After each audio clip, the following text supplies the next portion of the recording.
Steve, some big steps, but so far so good. Looks like we're going to get some Olympics in Tokyo.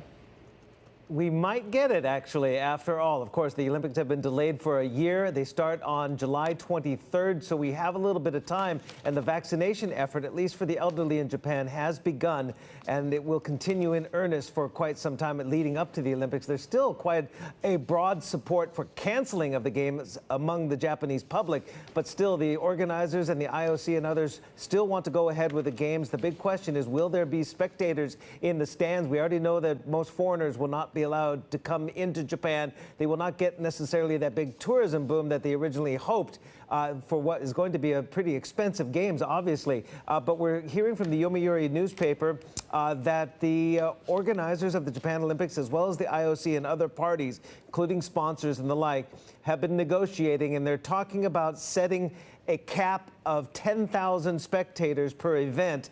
Again, different events would have different sizes of venues, but a final cap is said to be decided by June 21st.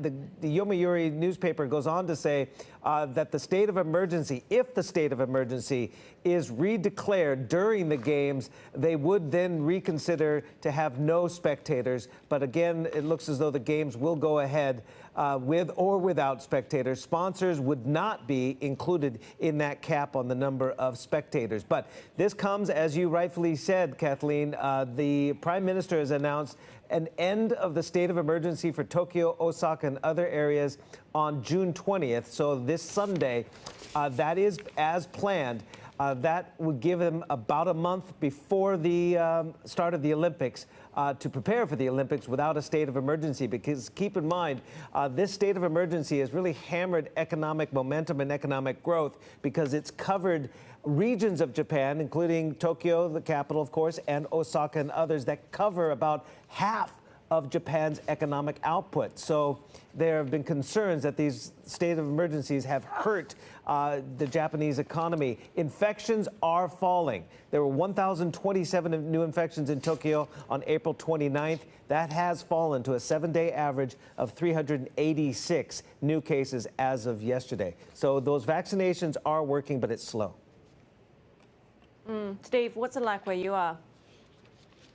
Hong Kong, boy, it has one of the lowest rates of infections. It's been zero for a number of days in a row. In fact, the number of zero cases, local, untraceable, or traceable, has been in place for quite some time, and yet still it has Hong Kong some of the strictest hotel quarantine restrictions in the world. And we're hearing from sources that the Hong Kong government has now, after hearing all kinds of complaints from business community, from the society as a whole, that the restrictions are too strict, that they have agreed, again, it's not public yet, to relax or shorten the required hotel quarantines for fully vaccinated travelers from many places to just 7 days. Currently, it's as high as 21 days for most places.